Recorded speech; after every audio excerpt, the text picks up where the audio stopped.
If you remember, we had started with a series called Remote Teams Should Not Become Distant Teams and what a manager can do about it.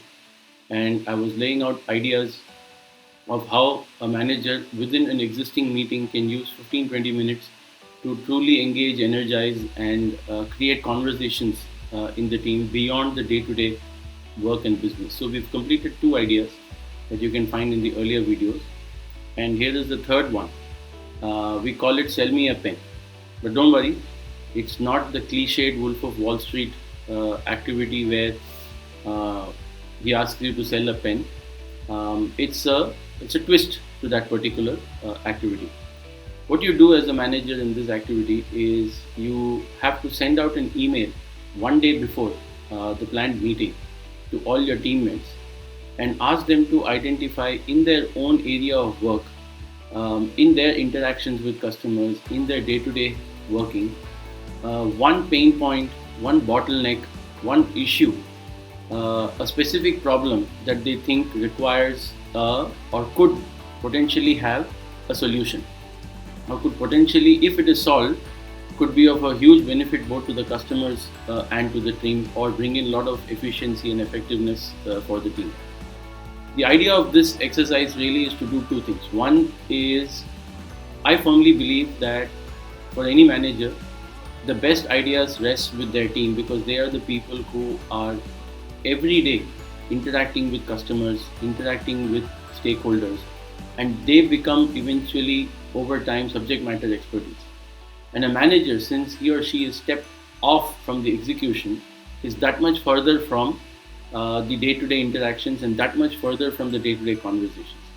So this particular activity called Sell Me a Pen allows you to create collective intelligence in the team by bringing together a variety of ideas, a variety of issues, and really take stock by taking a step away from day to day and allocating a certain time by using an interesting activity. So what you do is you send out an email to your entire team one day before your planned meeting.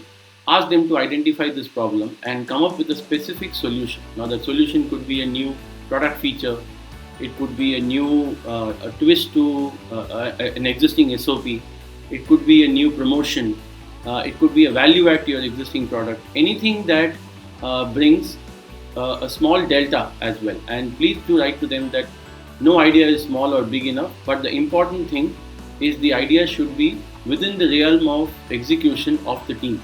So their dependencies on people outside should be very less. I know traditional brainstorming techniques ask you to not limit the team, but I firmly believe that after years of doing this, that traditional brainstorming requires a lot of effort and it's fairly complex. But with guardrails and with boundaries, a team, especially of execution oriented people, are far better off with when you provide that boundaries and guardrails and ask them to think. And here the boundary is that whatever ideas you think of should be relatively easy for the team to execute with very limited requirement of support or effort from people outside the team, right? So those are the elements that you put down in the mail and give them time to plan. You can use a collaborative whiteboard to replace a traditional whiteboard that you would have had in a conference room. In my previous videos, I've spoken about Jamboard, I've spoken about Microsoft Board. Now this is another tool that I found called whiteboard.team. The good part about whiteboard.team is that, again, it doesn't require any login or any sign-ups like I mentioned before. So all you do is you say start whiteboarding and as soon as you say start whiteboarding, a page opens up and immediately a link opens up. What you are meant to do is you are meant to copy this link and share it on your chat of your whatever is the meeting software that you use, whether it's Meet or MS Teams or Google or Zoom or anything. Once you do that and once everybody opens it, everybody joins on the same board.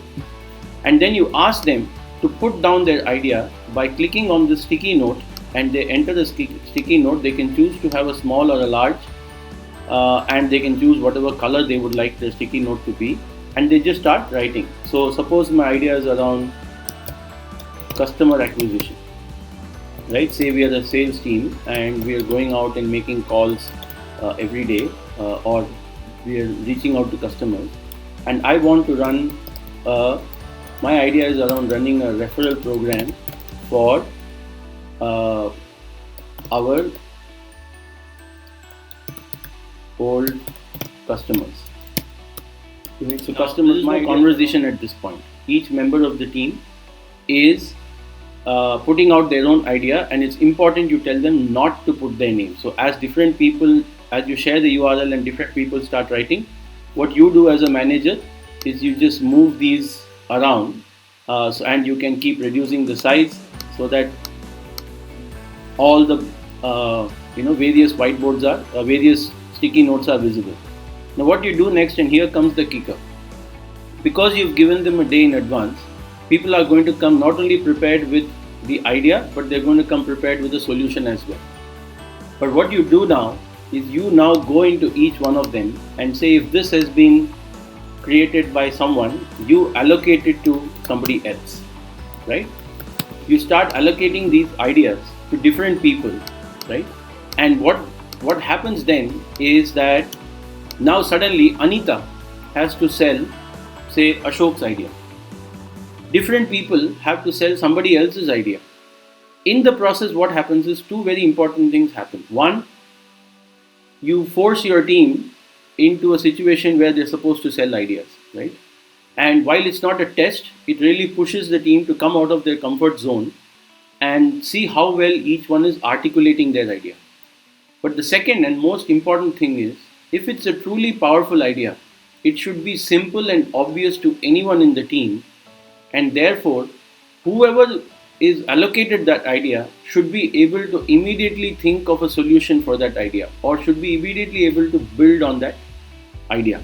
So what you're doing is you are over time getting, as 8 or 10 or different people in your team start presenting ideas, everybody starts getting convinced around a few of them, and as they present, you open them up for questions. So now Anita is presenting, working on Ashok's idea. By the way, she still doesn't know it's Ashok's idea, right? So Anita's work is presenting passionately Ashok's idea, and different people might be questioning Anita, and Anita is forced to justify or defend her idea. And if the idea is really strong, then it becomes easy to defend, and over time the best ideas start emerging on their own.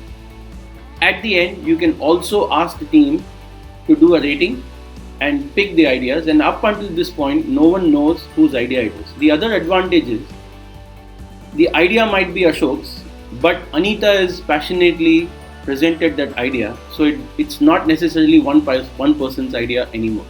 Different people's ideas being passionately pushed by different people means the idea starts becoming a shared objective, and everybody starts relating to those ideas.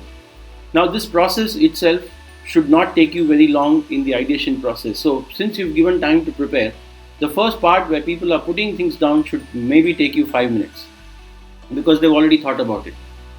And then you're allocating them to different people, might take another 5 minutes, and maybe over the next 20 minutes 8 or 10 ideas are discussed. The idea is not to go into too much depth, but the idea is to see the power of each of the ideas, and as people start presenting their solutions, the best ones will emerge, and now you have 2 or 3 or 4 great ideas to work on, and you could then start allocating 2 to 3 people in your team as smaller groups and give these ideas and see that they are taken through to execution. So over, say, half an hour or 45 minutes, you've co-created really good next steps for the team to work on, and they've not come from you, they've come from the team, and that goes a long way in bringing the team together and getting them all to create a sense of shared ownership for the common purpose of the team.